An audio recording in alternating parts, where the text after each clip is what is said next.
God's creature, right? God's special creature? Ha!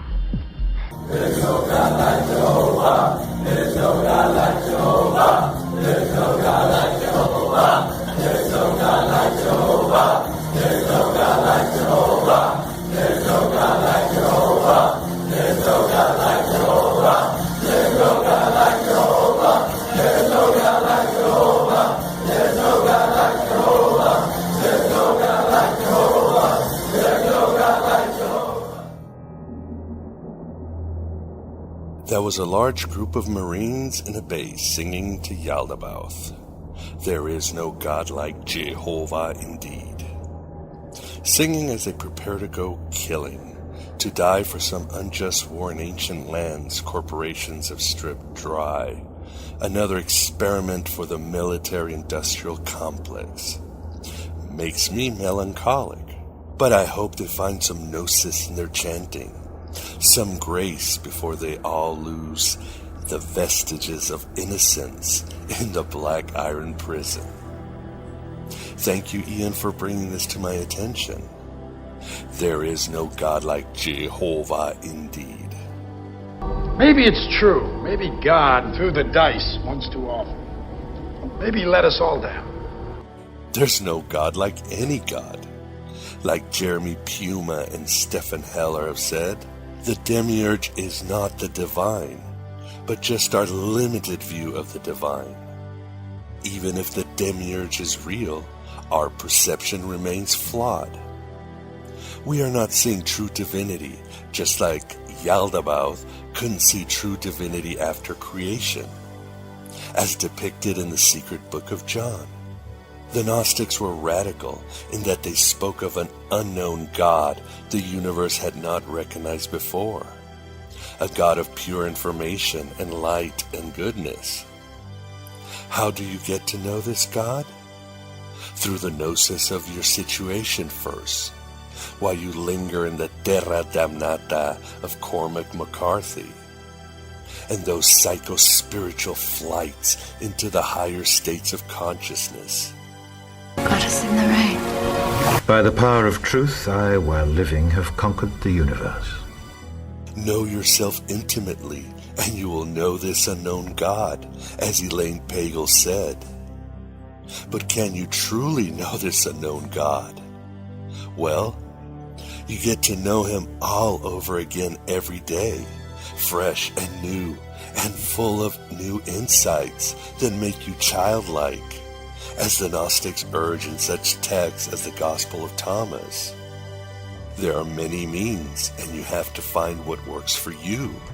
Just make sure it works, to become childlike. As I've said, children have the ability to reinvent themselves, as do artists, create new worlds all the time. And in between is the Gnostic self-actuality.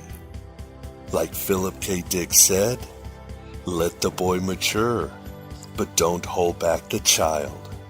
Your own father said that artists use lies to tell the truth. Going back to the God images we make, I think we should take the advice of Joseph Campbell when he said, in choosing your God, you choose your way of looking at the universe. There are plenty of gods. Choose yours. The God you worship is the God you deserve. Or as the Gospel of Philip says, men create God. That is the way it is in the world. Men make gods and worship their creation. It would be fitting for the gods to worship men. The people desert the temples. They turn from the gods. What gods? You prophets and priests made the gods that you may prey upon the fears of men. Welcome to Aeon Byte Gnostic Radio, where gods worship men. And finally, you will find that peacock angel vision to get acquainted with the unknown God of the Sethians. He is an unfinished God like Baphomet. He is a complete God like Abraxas. He is both. He is a she.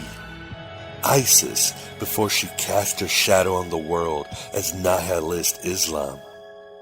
He and she is right behind the image. and you must enter the image and into the truth, as the Gospel of Philip counsels. Every day, reinvent yourself. Find the unknown God by being childlike, by being an artist. If we have souls, they are made of the love we share, undimmed by time, unbound by death. And welcome to the virtual Alexandria, that state of mind where East meets West. Welcome to that dream of you, always broadcast through the God above God.com. We're going to build so many vast futures for you, universes of light. We're going to do so many wonders, I just know it. Find that mystery that works for you and only you. Get to know the unknown God. My name is Miguel Connor, your Lord of Hosts, your Pompatus of Gnosis, broadcasting from the lawful but frigid dystopia of Chicago. I am here to demassify the lies of orthodoxy and all its Medusa serpent strands that threaten to turn your innocence to stone like those chanting Marines. Let me tell you why you're here. You're here because you know something. What you know you can't explain, but you feel it. You felt it your entire life, that there's something wrong with the world. You don't know what it is, but it's there, like a splinter in your mind, driving you mad. On this mid-March, the year of our Demiurge 2015, we revisit the Gospel of Judas and sundry insights into the Bible. You will also realize how it ties to the idea of the imperfect God image humanity labors under. Our astral guest is Robert Wahler, author of The Bible Says Saviors, Obadiah 1:21, the New Testament cover-up of Saviors John the Baptist and James the Just. It's certainly a book that draws from the power of such past astral guests as Robert Eisenman, Robert Price, and Tobias Churton, among others, with new insights into the Sethians and the Gospel of Judas. Beyond an orthodox cover-up and mystic brotherhood of the ages, Robert's book reveals how Eastern mystic is the Gospel of Judas. And so were the Gnostics, among other red-pale enemas. The debate does continue on the Gospel of Judas, and we've discussed it for years with such luminaries as April DeConnick, Marvin Meyer, Nicola Denze Lewis, Karen King, Elaine Pagels, Berger Pearson, and others. But in the end, Judas might just be us and our flawed perception of the divine. Either way, your spiritual uterus will be impregnated with Satori and Marifa after the interview, my beloved True Seekers. And check out all the other shows on the topic of the Sethians, found in iTunes, YouTube, and our archive of past shows, with all the aforementioned scholars and more. Yea, so you say. But one who sits amongst us has already betrayed me this night. Who? Who can it be? Judas! Do you want a beverage? Try the mulled wine. It's terrific. No! Leave us alone! Please support Aeon Byte Gnostic Radio in any way you can. A few shekels here and there, maybe 30 pieces of silver after you've betrayed the latest false savior of this world. Your support is essential if we are to continue growing this eternal soundtrack of the counterculture. Continue getting to know the unknown God every moment of every day. There are linkies at thegodabovegod.com, including the Patreon campaign and my reality-dispanding, mind-expanding books, such as Voices of Gnosticism, which has plenty of dope on the Gospel of Judas. Oceanic appreciation to those of you who support this free-thinking Battlestar Galactica on a weekly basis. We need to be free men and women. If we're not free, then we're no different than Cylons. Our audience continues to grow, and that is blowing the bandwidth of the iTunes account. But out of the tens of thousand hits every month, little has translated into support. So please help out so I can keep that corporate bitch open, which has been a problem of late. Robert discusses this quote with tremendous revelation, one that I've used before from the Gospel of Judas. It certainly explains what a heretical community we are growing, what we're about. It's from Jesus, and it goes, "Already your horn has been raised, Iscariot, and your wrath is full, and your star passes by, and your heart is determined." We are determined.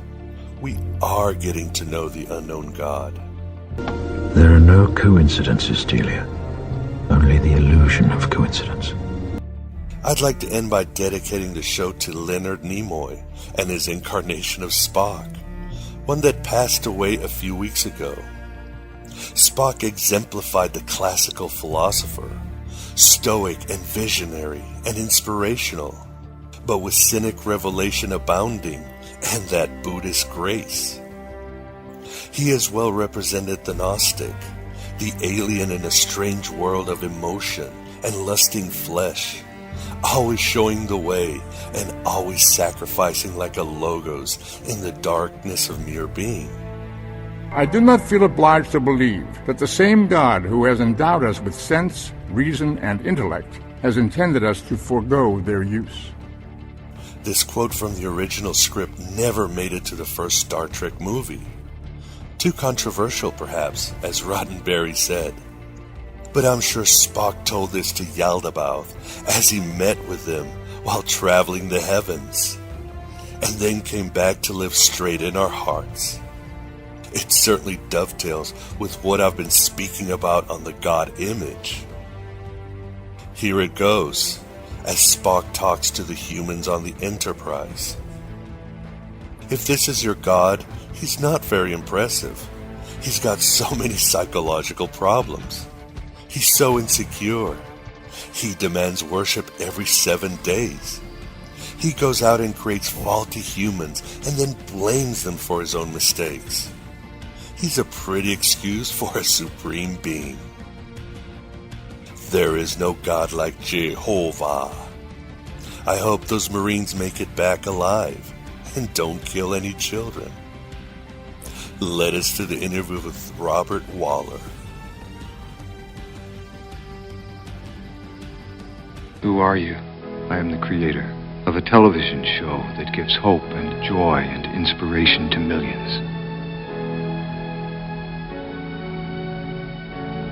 Then who am I? You're the star. Was nothing real? You were real. It's what made you so good to watch. Listen to me, Truman.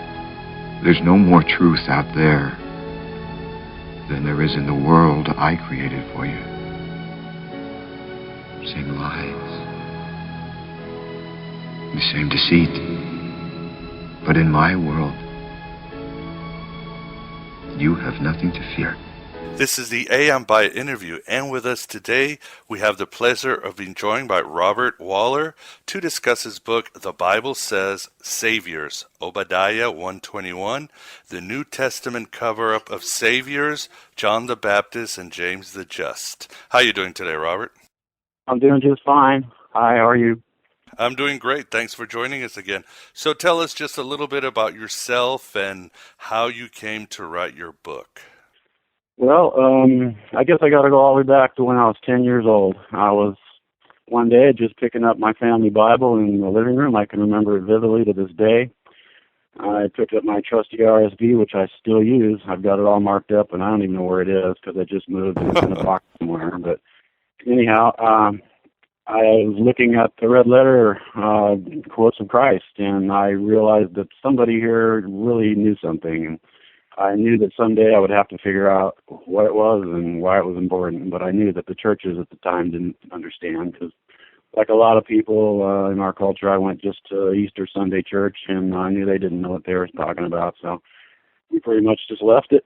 After a few years in high school, I met a girl, and she dragged me off to her evangelical church, and I thought, wow, this is great. These people really got something here. So I joined the local church in Santa Cruz, California, and spent 3 years as a Christian evangelical. After a couple of years of doing that, I woke up suddenly one morning. We used to do what we call prayer read every morning in the brother's house. I lived 24/7 with the brothers, and we met 2 or 3 times as a whole group. But every morning we'd get up and prayer read the Bible, what we call it, chewing on the Word. That's kind of what we would do. Just pray and let the Spirit flow and see what kind of things came to mind. But one morning I woke up and I just said, I had an introduction to Eastern mysticism before with SRF and Yogananda, and I felt a real pull to be doing something more personal, something more inner, and I just realized that was meditation. And this group was very down on meditation and very down on being a vegetarian, which I was before, and had to let go because they said, that's satanic, you should eat meat and all this is weird, but that's what they said. Wow. So one day I just up and left. I didn't tell anyone because I knew they'd try to stop me. So by then I'd gone to Norfolk, Virginia as an outreach with the group. We established Eastern centers in Norfolk, Virginia, where I was, and some others in South Carolina and Greensboro and whatnot. And my girlfriend ran off with another guy, so the whole thing is kind of an ending for me, actually, but it turned out to be a beginning, too. So I sold my car, got on a plane, flew back to California, and after that, about a year later, I just praying on the beach, said, God, you got to show me where to go. I don't know where I'm going. And on that very same beach, not long afterwards, I met a girl who told me, another girl, I must be good with the girls, who told me about something called Sant Mat. And I said, wow, what's this? And it's Eastern mysticism. We have a master. And she gave me a book to read called The Path of the Masters by Dr. Julian Johnson. So I took it home, read it, and I thought, wow, this is great. And it mentioned the book called Sarbajan by Swami G.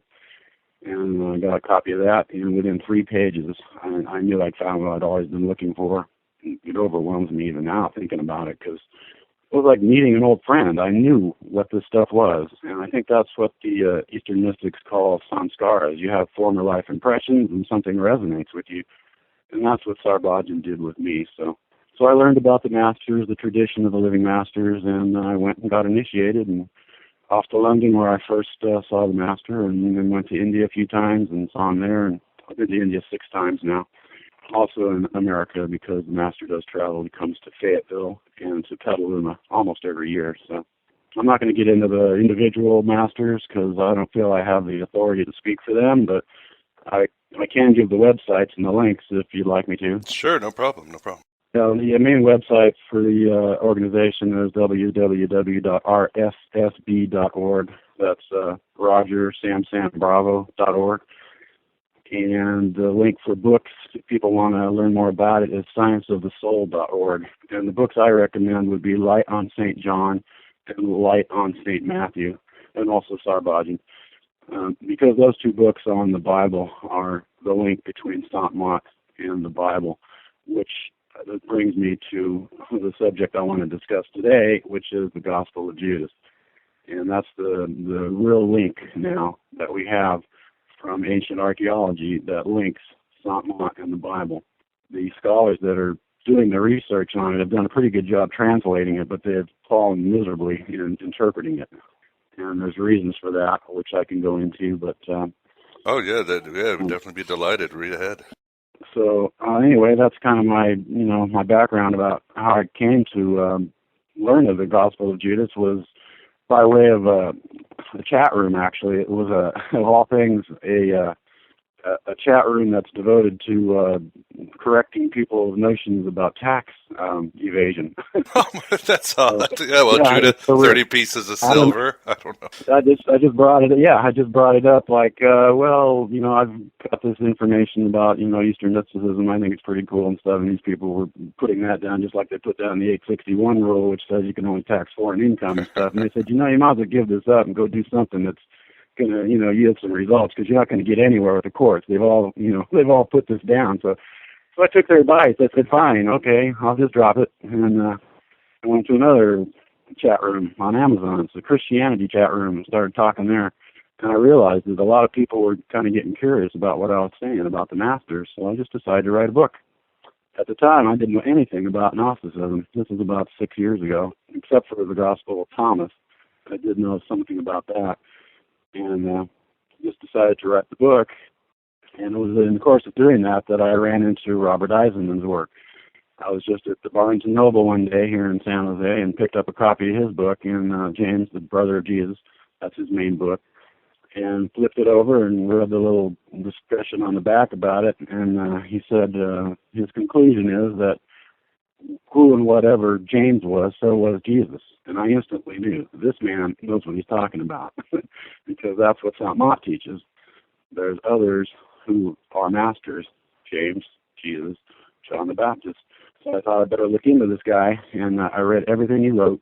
I've read most of it twice, some of it 3 times, and I decided I have to go meet him. So my wife and I took off in the car, drove 400 miles down to meet Dr. Eisenman in Long Beach, and I spent a really pleasant half a day with him. He's very generous, and it was a great joy just to spend time with him. We had dinner together, and he discussed what he was doing and asked me, what questions I had, and that really wasn't my intent going there. I was going to try to tell him things, right. Here's the founding chair of a university or religious studies department. Right. I'm going to tell him stuff. So, needless to say, I didn't get very far with Eastern mysticism. He's Jewish, and he's not really into the Eastern thing. And I told him, well, if you guys would look into this, it would explain a lot of the things, that you don't quite get here. And of course, who am I? I don't even have a BA. He's a PhD, so I kind of had to let that go and just say, hey, this has been great. I'll hope to run into you again, and I do. So he's what really kicked me into high gear doing my book, because I could really start to see the connections with the Dead Sea Scrolls, and then, of course, the Gnostic library from Nag Hammadi. They all have this mystic undertone, which informs the New Testament, which is, of course, the real Western tradition. So just trying to make sense of it all. I thought I'd take my luck in my hands and see what I could do with the book, and it was an incredible effort to do. I had no idea how difficult writing was till I tried it, and I guess I'm proud of it. I don't know if you understand. If you've written anything, it can be difficult, but I wrote my book and I got it on Amazon, and I got a few good reviews. So I was fairly pleased with that, and I sold a few copies, but of course not much. I spent about $20,000 promoting it and didn't get anywhere with the New York Times. I had an ad in the New York Times and stuff like that. But anyway, I just had to pretty much let that go as it was. But in the meantime, I discovered the Gospel of Judas. So. Yeah, Robert. Why don't you, before we go into more of your scholarship, and I enjoyed your book. It's really thick with scholarship, and of course you draw upon Robert Eisenman, who we both admire and enjoy his work and just his style of how he views things. But why don't we go about the Gospel of Judas? You said before people have been translating it well, but they have not been interpreting well. Where have they gone wrong? And I know you've obviously were both fans or really follow the work of Marvin Meyer and April DeConnick. Yep. Where have these scholars gone wrong? Okay, well, you got to understand that the Gospel of Judas was brought to the world by the National Geographic Society. Mm-hmm. They picked an advisory panel, which was composed of 9 members. And of that 9 members, 7 of them were either Christian institution affiliates or former Christians like Bart Ehrman. There's a few in there that are from coptology backgrounds and whatnot, aren't necessarily Christian, but these people all have a grounding and a very heavy background in the religions of the West, the whole tradition of the Abrahamic religions. So they're not truly experts on the Eastern mystics. There's a whole library, a whole corpus of work from the Eastern mystics that's been ignored here. If these people, truly understood Gnosticism, they would recognize that the sacrifice in the Gospel of Judas isn't Jesus. Even though it says at the very last line that Judas hands him over, I believe that's just a sop to the canon, because it was so well known by them they couldn't leave it out. At the climax of the Gospel of Judas, it's saying, "You will exceed them all, for you will sacrifice the man that bears me." And everybody assumes that since the canonical New Testament said that this is Jesus, that this has got to be Jesus. Well, no, it's not.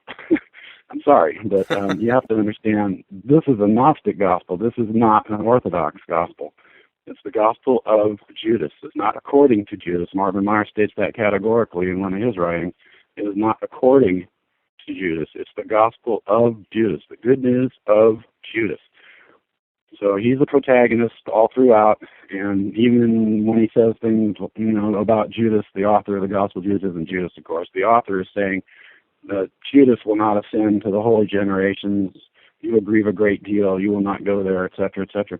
This is because there's a transformative Judas. This is not the bad Judas of the consensus, of the revisionist scholars like Gabriel DeConnick and Berger Pearson and Louis Paintshaw, a few of the others that claim that the consensus scholars, which would be Elaine Pagels and Marvin Meyer, declare that this is the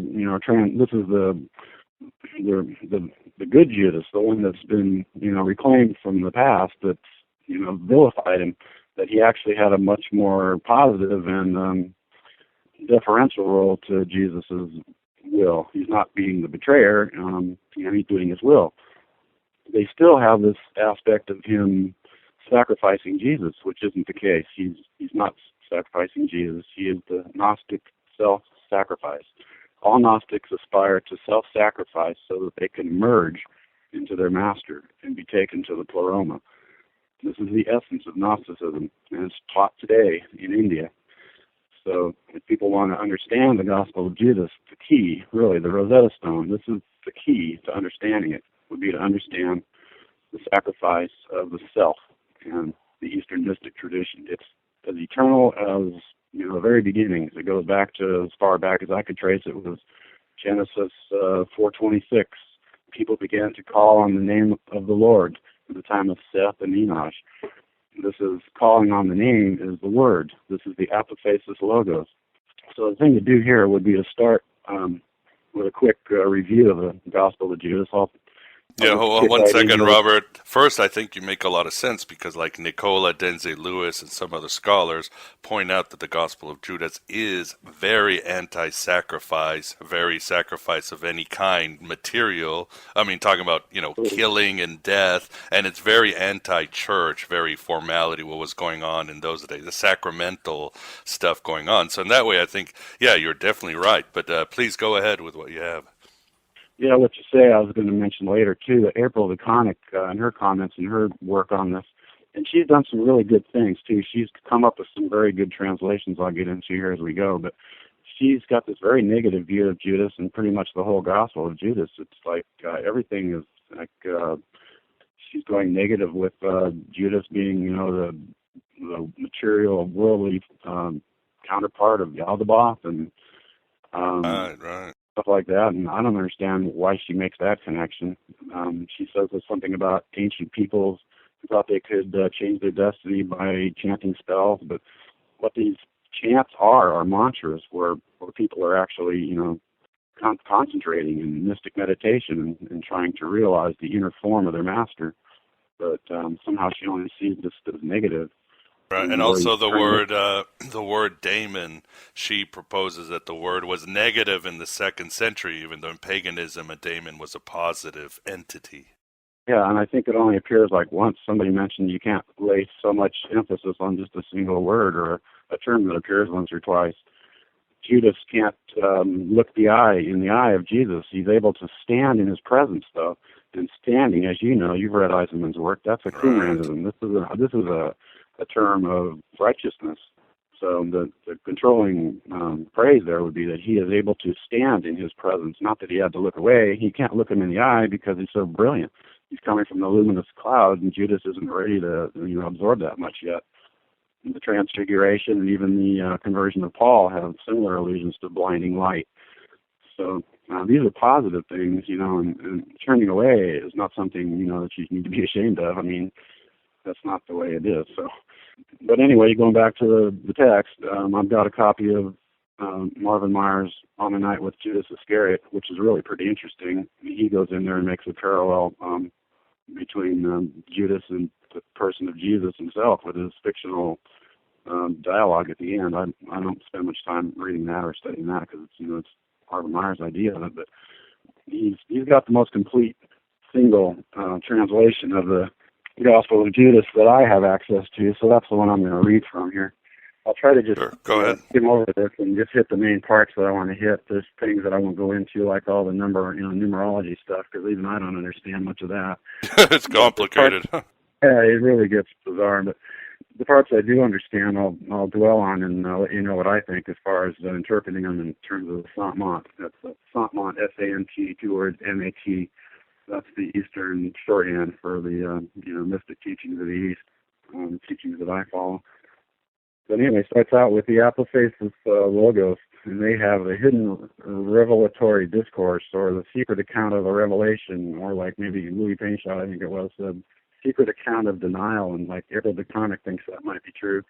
Like, these are just variations on apophasis logos. That's the Greek term. It's the Greek loanword in the Coptic text. And what it means is that which is said without saying. Apophasis. It's not saying that which is said. So Jesus is speaking something that's unspeakable, and it's the Logos. This is the unspeakable word, or the ineffable word, the same as in John 1. We've got the Logos. It's the Word of God. In the beginning was the Word. So we have an ethereal, mystic Logos. This is not something where people are sitting down going, "Hey, Joe, how are you?" Talking. This is a spiritual, connection that they're making. And, this is being so old, we can't just say that, one thing has to have a certain ascribed meaning or some other meaning, because this is the way they wrote back then, and they have their own Weltanschauung, they call it, or whatever, their own worldview, and how they speak of things might be not how we understand them. So you have to kind of like be a little loose in how you read this, and just assume that there may be things you don't quite get or you don't understand. Just try to make sense of it, as a whole.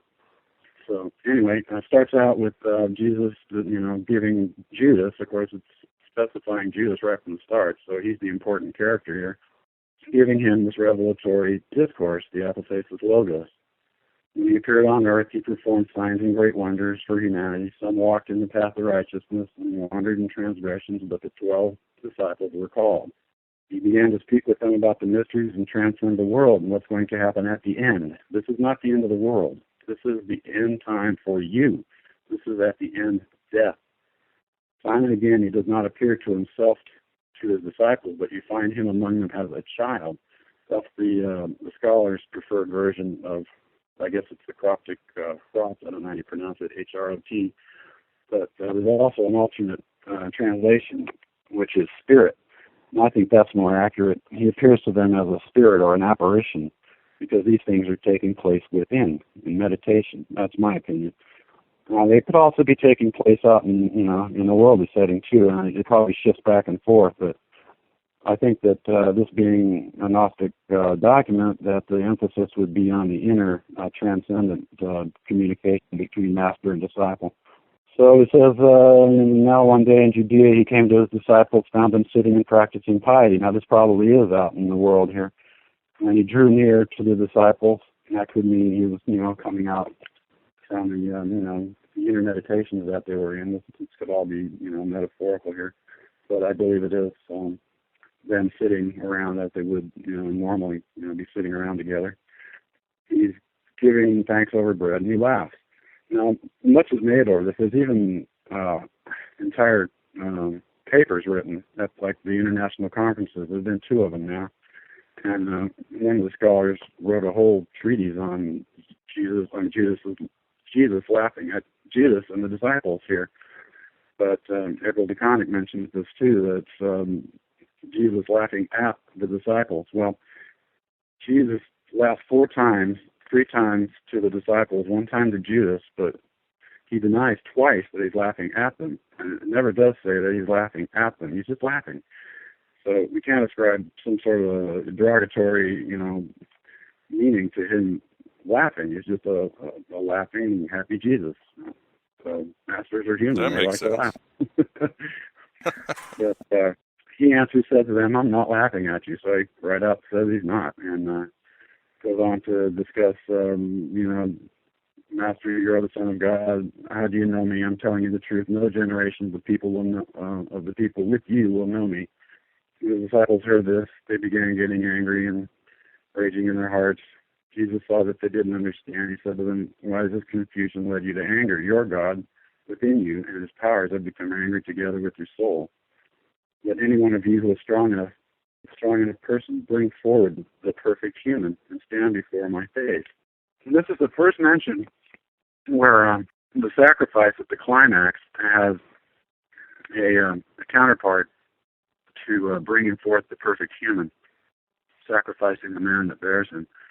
They all said we're strong, and the others couldn't do it, but he was able to stand in the presence of Jesus, couldn't look him in the eye, but turned his face away.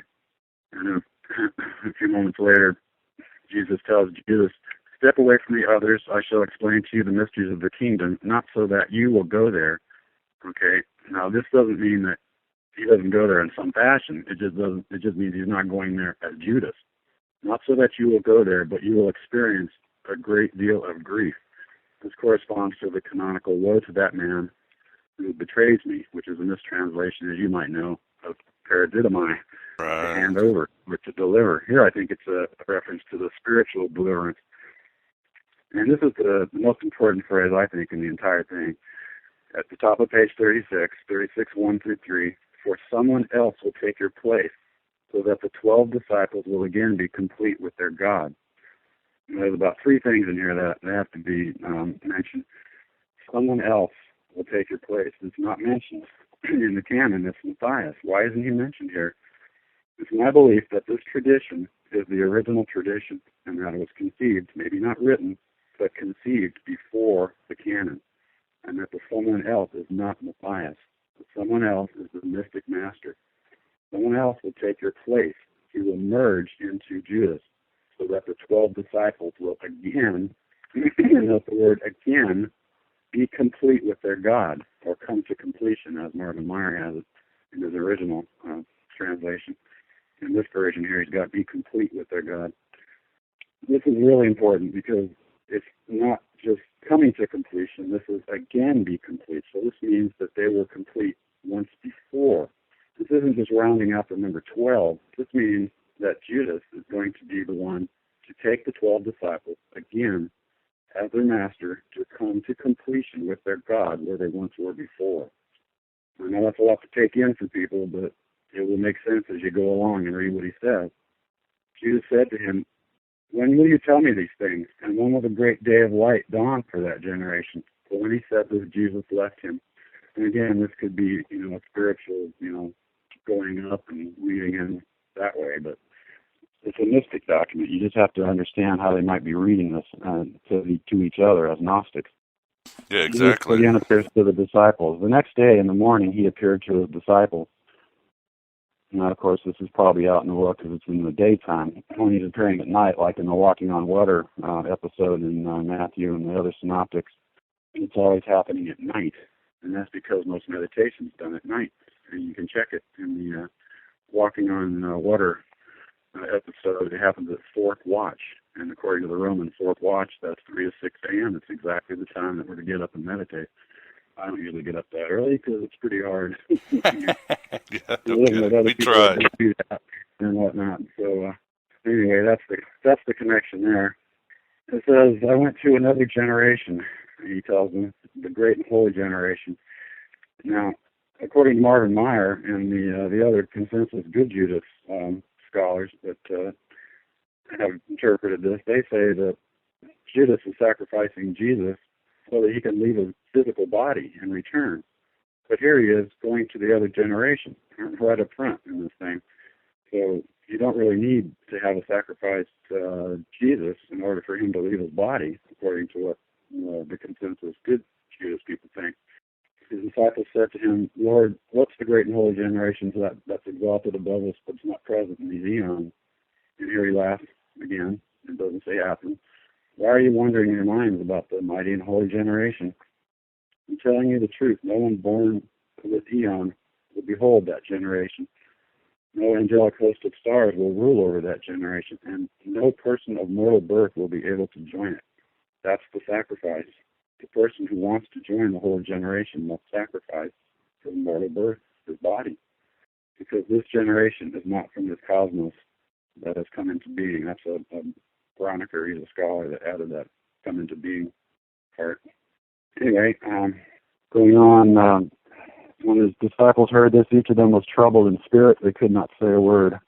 On another day, Jesus came to them and said, Master, we had a vision of you, for we had powerful dreams. And then there's a whole section on the dream where they're stand-ins for the apostolic leaders of the early church that are condemned for the sacrifices that they make. And I'll pretty much skip through that down to the next part where he's telling them, God has received your offering through the hands of a priest that is a minister of error. And this is language that comes or is allied with the Apocalypse of Peter. There's a segment in there I can get to maybe later.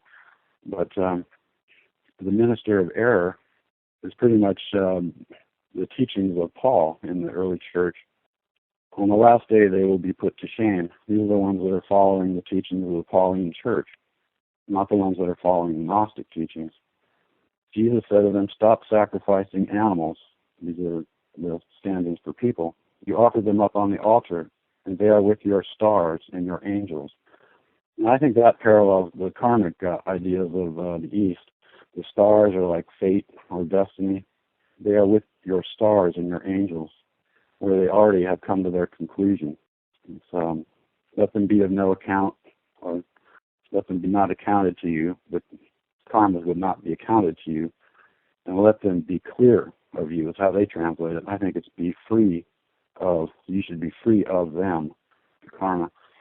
When you're translating these things, I mean, this is Coptic we're talking about. I mean, how many of us, know how to translate Coptic and even Greek? So yeah, no kidding. Yeah, it's hard.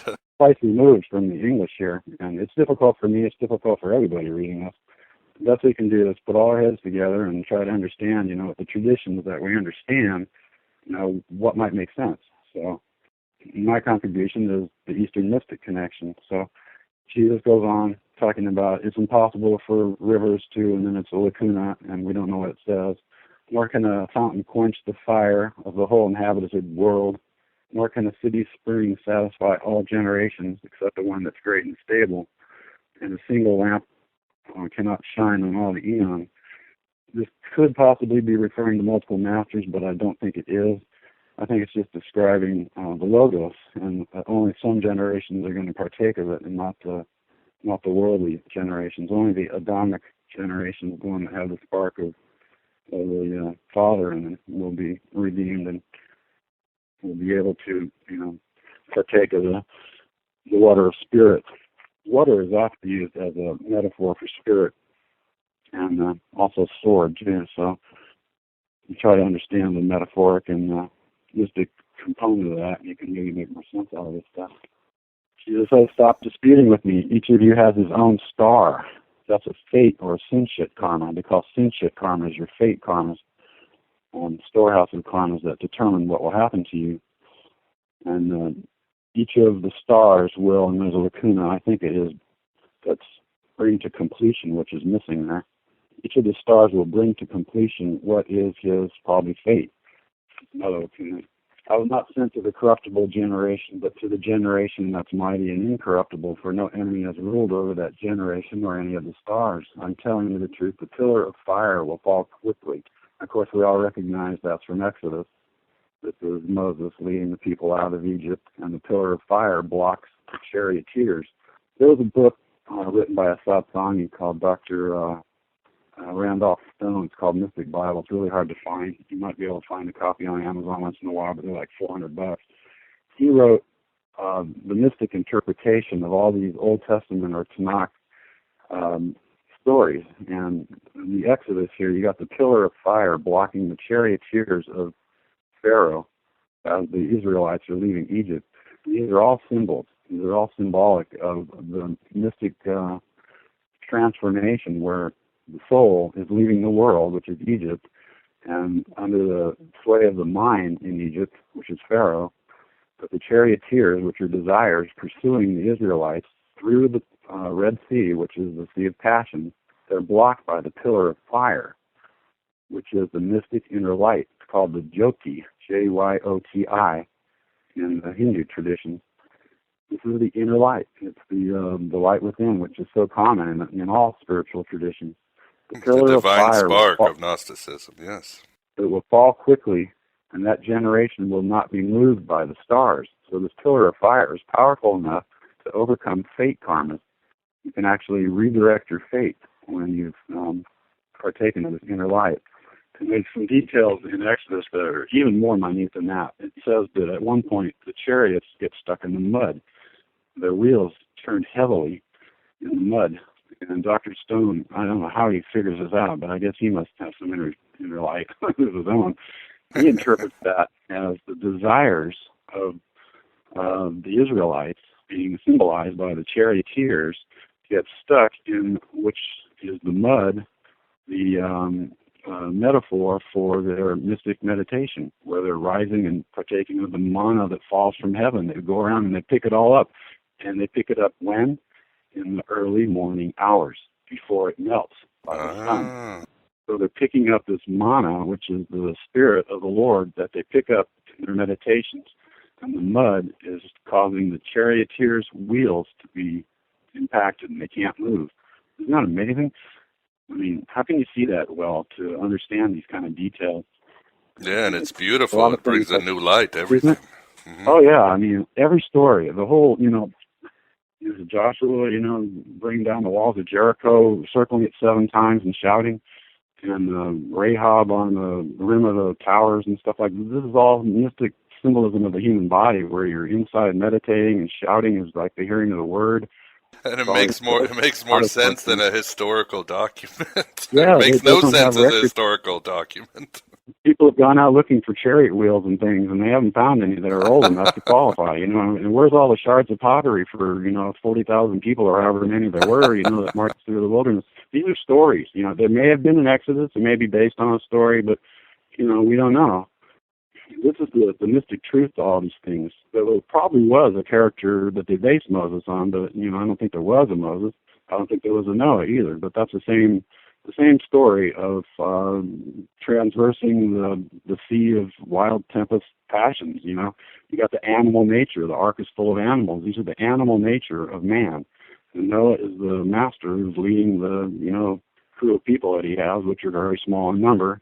Most of the people get drowned by their passions, and there's nobody left to populate the world but him.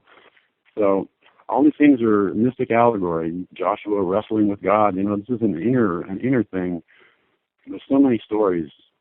Yeah, they're wonderful, Robert. But moving on, and of course you've given us a lot on the Gospel of Judas, but your book just isn't about the Gospel of Judas, but is about basically that there is not one master. You're saying that Jesus was really part of a lattice, of a mosaic of more or less self-actualized, enlightened masters who made a group, right?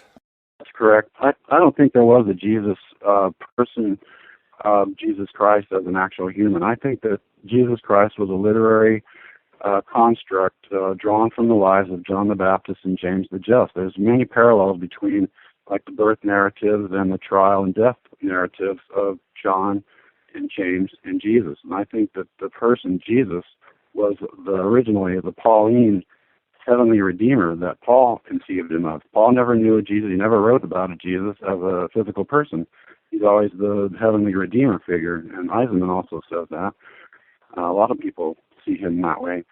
And then the gospel authors picked that up and then fleshed him out into a character Jesus drawn from other people in order to establish the Orthodox, proto-Orthodox church and get their own convert, crowd going. The Gnostics were simplified and eventually destroyed, and their books were banned and everything, and that's why we're only finding them now, because they've been, shunted off into the desert and put in jars. Now we finally got them, and here they are. So yeah, what are we going to make of them? Right. So like Eisenman says, find James, you'll find Jesus. So these groups point to an enlightened figure or an enlightened story or the pathway of the soul to redemption. And there's no way we're going to have time to cover all the details of it here. It's the same thing Eisenman says in his work. The case is made in the details. That's why his books are 1,000 pages. Oh, God. I don't know how you read it 3 times. I mean, I've read his book once, and it was... Because I can't remember. I have to keep going over and over and over. I'm at that age. I'm 61. I can't recall all this stuff. And it's challenging, just understanding where he's coming from. And he's got such a command of all these sources and able to pull them together. I just wish he would be more receptive to the Eastern traditions. I guess they don't discuss the Eastern mystics much in Western seminary and university, because I haven't found anybody yet that really resonates with what I'm saying. It's amazing. I've been emailing people, calling them, writing them, and they're not getting very far. They got their own way of looking at this, and it's definitely not the mystic way. It's their field. They're historians. It's the Middle East, and that's what they got to stick. I know people like Stephen Davis, Professor Stephen Davis, assumes that there was a lot of influence, traffic between, the Levant and Asia and so forth. But for the most part, you're right, they stay away from it. But what about Paul? So Paul basically came and started he had his own thing going, and you would say theologically and spiritually is far off from what James and John intended? I think Paul was a mystic. I think he was a Gnostic at heart, and he had some strange ideas about. I don't understand Paul. There's a lot of things I don't get, and Paul is one of them. I just don't understand how he could be saying a lot of the things that he does. I don't think Paul understood himself. I think he's trying to figure himself out through his letters. Maybe so. But I think the gospel authors picked up on that and then tried to make a person out of his heavenly Redeemer figure. There's other apocryphal books, like the books of Enoch, that talk about Enoch as being a savior. He's come and saved the world or whatever, and then Moses and Samuel are intercessors and redeemers. So there's other characters that he could have picked up on too. And maybe Paul was just speaking of the Holy Spirit. His Jesus might have been the Holy Spirit. That's kind of how I see him. He just had his own ideas about how to contest with James. There was a lot of jealousy between him and James historically. That's recounted in historical documents, as well as somewhat undercover in the New Testament. A lot of these things are subsumed in kind of an understory that goes throughout the Gospels, with James being shunted to the side because the Pauline forces didn't want the people to listen to James. And Paul, according to Clement of Alexandria, ultimately killed James, threw him off the temple steps, and then he was beaten to death by a mob led by Saul, which is Paul, in Clement Recognitions 170. Eisenman brought that up. That's how I learned about it. A lot of these things, Hegesippus and some of these other historians have discussed the actual historical prominence of James, and he was shunted aside. But trying to tie this back to the Gospel of Judas, you've got the part where there's division first of the disciples, and sacrifice and all the bad things that the apostolic church is doing according to Gnostics. But then Judas comes up with his own vision, where he has the 12 disciples stoning him and persecuting him severely. He says, the only character we know in Roman Palestine in the first century who was killed by fellow disciples by stoning was James. So unless there's another one, I think this character might be a stand-in for James. Right. He's sacrificing himself as the man that bears me, the man that bears Jesus within himself, and he is being stoned by fellow disciples, as James was. So there's a lot of connections here that I don't think have been made that I think are pretty important to bring out.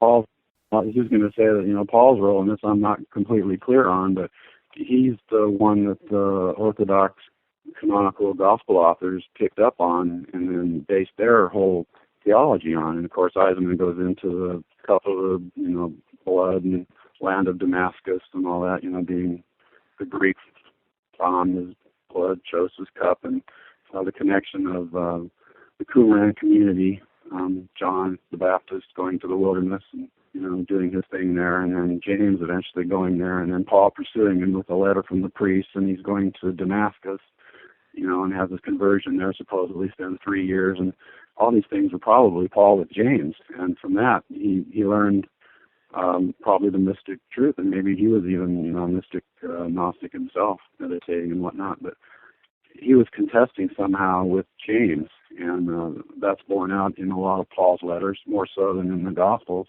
And again, Eisenman talks about it.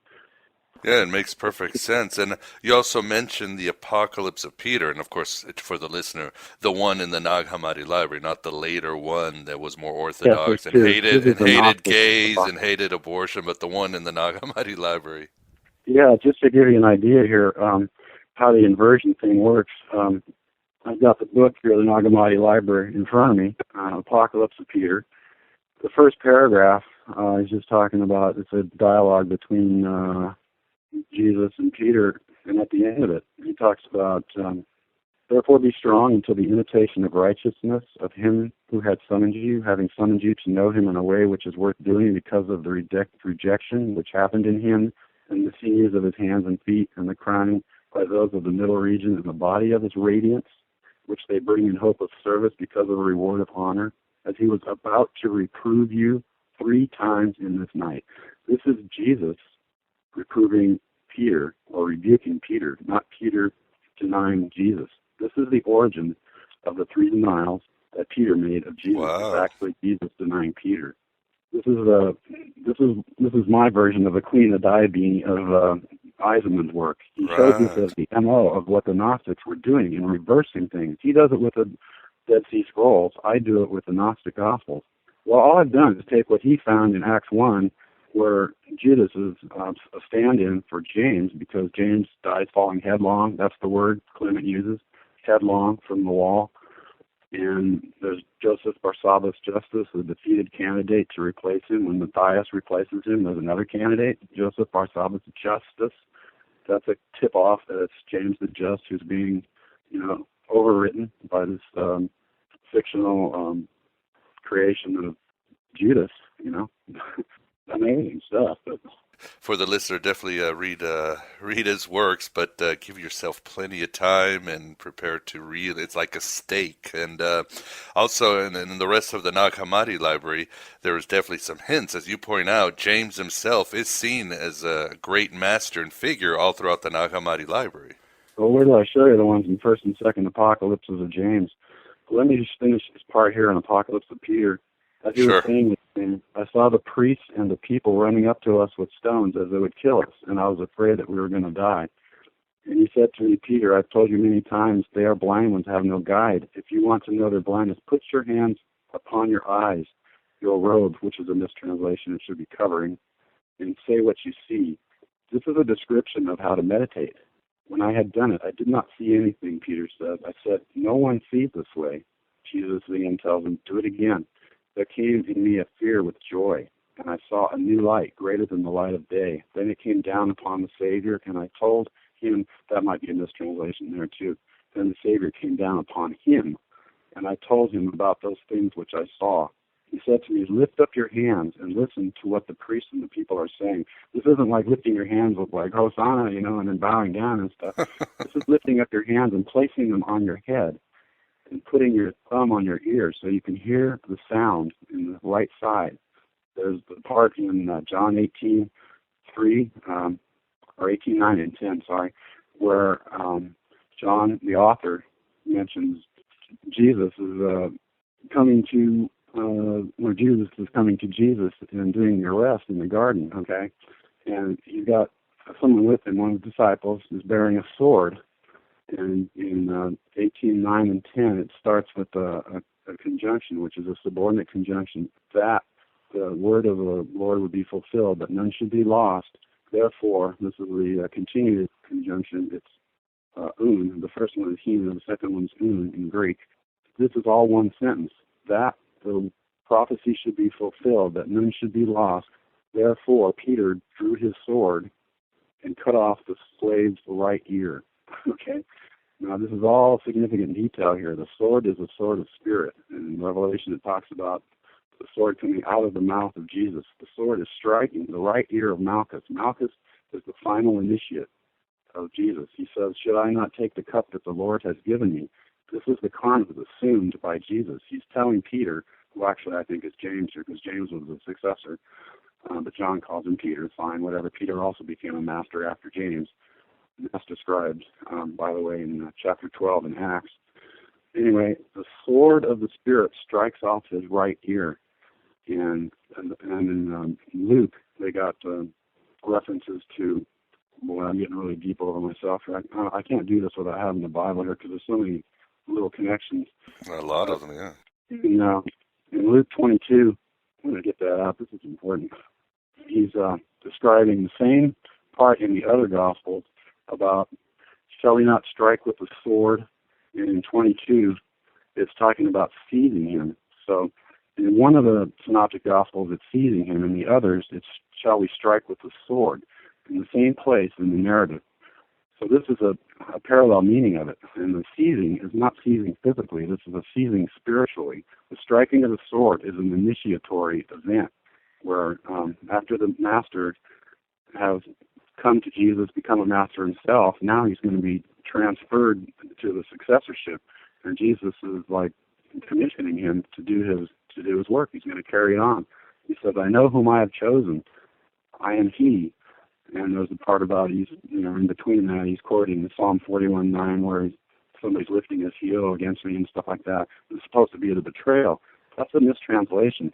This is all about Jacob, who is James in English. Yaakov, Jacob, James, same guy. Right. And the story of Jacob and Esau is grabbing the heel. You lifted your heel. He's grabbing the heel coming out at birth to claim his birthright. So this is James undercover as Judas in John 13, 18, 19. I know whom I have chosen. And, of course, everybody thinks, oh, that's the narrative of Judas. Right? This is what the gospel authors are saying is the betrayer, but it's not. This is the successor, James. This is all a completely positive passage, this whole chapter 13 in John. And it's interjected, it's cut in half by this thing about lifting his heel against me. It's because it's a mistranslation. Everybody should go look at Psalm 41:9 in the Douay-Rheims version. In the Douay-Rheims Catholic Bible version, it's not lifted his heel. It's you will succeed me. He will, I can't remember the exact phrasing. It's a succession dynamic. He will lift his heel. He will come after me. And the word for heel is ekev, which is where the name Yaakov comes. It's he who will follow. And James is the one that follows Jesus as the master. All these things are like keyed into the underwritten story here, overwritten by the betrayal. And there's so many details, and I go into a lot of it in the book, but there's a bunch more that I found, and that's probably a good time to go to my computer, and I'll just run down the ones in First Apocalypse of James where they parallel in the Nag Hammadi Codex with the Gospel of Judas and the canon. In First Apocalypse, you got Nag Hammadi 24 through 44. I'm going to recite these quickly here. I've given you a sign, Nag Hammadi Codex 24:10. Give them a sign. This is Matthew 26:48. The sign is the kiss. It's an inverted sign. It's a sign of spirit transfer in the Gnostic version. It becomes the kiss of death, of course, the betrayal in the canon. The cup of bitterness to the sons of Elias 25:15, the first James. Let this cup pass for me, Matthew 26:39. This is the second master in 1 James 30:25. Those who seek enter through you is from the second Apocalypse 55:10. These are allusions to the betrayal where it's actually the succession. Then the disciples dispersed, but James remained in prayer, 30:25, 1 James. He withdrew and prayed, Luke 22:41. And this is a key one here. The flesh is weak, 1 James 32:20. The flesh is weak, Matthew 26:41. The very same phrasing. I am he who was within me, 1 James 31:15. I know whom I've chosen, and I am he, John 13:18, 19, which I just mentioned. You are aware and stop this prayer, 1 James 32:5. Sit here while I pray in his sorrow and trouble. This is Jesus in the garden where he brought his disciples, right? You are aware and stop this prayer and sit here while I pray. And 3 times he comes to the disciples. This is also why Peter is denied 3 times, because Jesus is coming to them in his meditation, and they're not ready to receive him. He says, enough sleep, get up, my deliverer is coming. That's either the new master or the Holy Spirit. You have embraced and kissed me, in 32:5, 1 James. He said, Hail Master, and kissed him, Matthew 26:49. With the kiss inverted. A multitude will arm themselves against you, 1 James 33:5, and the band of soldiers, of course, that comes and arrests Jesus in the garden, John 18:3, Mark 14:43. And in 2 James This is a good one. It's only in Mark. Stripped and rising naked. You've got the naked young man, right? He comes and just has a cloth on himself. That's the Nazarite. The Nazarites wore only linen. They make a big deal of this in Mark 14, 51, 52. The naked young man leaves his clothes and flees. It doesn't say he runs away like some translations have. It says he flees, and that means up. He's going up in meditation. He's not ready to assume his mastership. Hail, my brother, hail, Second Apocalypse 50:10. It's also reflected in the canon. And, of course, the Apocalypse of Peter, which I mentioned, the three denials, which is reversed. See, all these things have positive connotations in the Gnostic Gospels, like First and Second Apocalypse, and they're reversed and put into the canon. So let's talk more about Judas. Okay. Yeah, there's so many details that you can get into. It could take hours and hours, but I wanted to finish up with Judas. In the last couple of pages, there's an interchange between Jesus and Judas, where Judas says, "Could it be that my seed is subject to the rulers?" Jesus answers, "Come that I may speak with you, but you'll experience a great deal of grief when you see the kingdom and its generation." That's Judas giving up his lower self, his personality. The Gnostics divide the person into spirit and soul. So the spirit is life, and the soul is your personality. So he's telling Judas that you're going to give up your soul. You're going to grieve a great deal. Jesus heard this. He said, "What advantage is there for me that you've set me apart from this generation?" And originally, they thought that was set me apart for this generation. The April Deconic says the correct is from, and she's right. It is. Set me apart from this generation. Judas doesn't understand himself when Jesus is telling him that you're not going to go up, you're not going to ascend. It's because he's just talking to him as his soul, his lower self. You have to give that up. The mystics in the East call it the Atma, the oversoul. That's the pleroma. You're going to take that on as you merge. I am he. That's a John 13 version of it. You will merge and become one with the Master. Says you will become the 13th and you will be cursed by the rest of the generations, but you will come to rule over them. He doesn't just join the 13th, he's ruling over it. In the last days, they will, there's a lacuna, say something to you and you will not ascend. That's fine, you won't. But I will when I'm urging you. He goes, Jesus said, "Come that I may teach you about these things, no human will see." And then it goes into nothing which any eye of an angel has seen, no thought of the mind, this grass, and it was never called by any name. The part I wanted to get to was actually back here, page 54 through 57. The whole section of 54 through 57 in the Gospel of Judas is a positive section. This will really blow people's minds here. Jesus said, "I'm telling you the truth. The stars are coming to fulfillment over all of them. When Sackcloth completes the time assigned for him, their first star, that's their destiny, will appear with the generations. What has been mentioned will be fulfilled. They will engage in immoral acts." I think that's mistranslated. I think it's lust. And this is lust in a good sense. They're lusting in my name. They're lusting for the Father. So that's a positive thing. This all stays positive here. And slay their children. This really threw me when I saw that. I thought, what in the world are they talking about? Slay their children. He's telling them what that generation will do. This is the Adamic generation, the high generation, the holy. And they're slaying their children? What in the world? Well, if you look at Isaiah 57:5, it's a positive connotation there. This is all about the devotees overcoming their desires. Slay their children is their desires.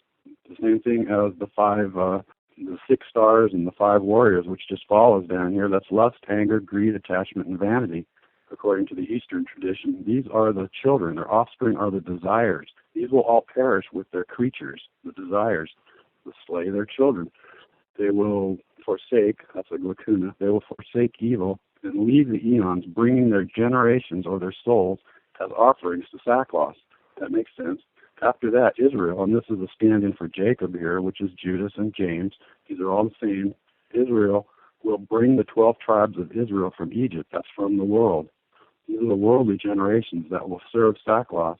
You know, the ones that are lusting in my name, they're still in the world. That's their way of saying that these are the lower selves, the souls, the personalities or whatever of these holy generations in the making.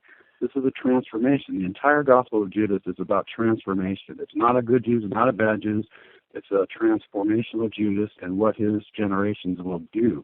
Their destiny is to become one with the holy generation. After this, Jesus laughs, and that's the fourth time he laughs. He's still not laughing at them, okay? Judas said, Master, why are you laughing? I'm not laughing at you. He says categorically, I'm not laughing at you. But at the error of the stars, the 6 stars, which I believe are chakras, the energy centers within man, these are wandering about with the 5 warriors, lust, anger, greed, attachment, and vanity, and all of them will perish along with their creature's desire. Those who have been baptized in your name, then, what will they do? This is the whole key to the Gospel of Judas. What will they do? He's asking Jesus a question. Those baptized in his name, Jesus says, I'm telling you the truth, the baptism in my name will destroy the entire generation of the earthly man Adam. That's the lower self. Tomorrow they will torment the one who bears me. He wouldn't be changing subjects here so casually to himself. He's still talking about them. This is the one who bears me, the disciple. I'm telling you the truth. No hand of mortal will sin against me. He's telling them that they're going to have people persecuting them, but he inside them will not be sinned against. I'm telling you the truth, Judas. Those who offer sacrifice to sackcloth will die, since upon them, all of them, there's some lacunas here, everything is evil, whatever, they're doing things that are evil. He's telling what happens to the generations that's not baptized. Then he goes, but you will exceed all of them. He's probably talking about all of them, the generations that are not going to be baptized, right? He's not just talking about the disciples. Right. You will sacrifice the man that bears me. He's telling the disciples, you will sacrifice the man that bears me. Already your horn has been raised, and there's a lot of references, there's websites devoted to this. Your horn raised is a sign of leadership. This is Judas becoming the new master with his horn raised. He's going to be the leader. Your anger has flared up, according to the Meyer translation. But you look at James, it's your wrath has been kindled against yourself, okay? And your star has passed by. Deconic says ascended. Your star has ascended. She's right. And your heart, and some have mind for heart, has grown strong. I'm telling you the truth, that there's some lacunas here and whatnot. The evil ruler's overthrown, and the image of the great Adam will be magnified. So he's going up in the cloud. Look, I told you everything. Lift up your eyes. Behold the cloud and the light within it, and the stars surrounding it.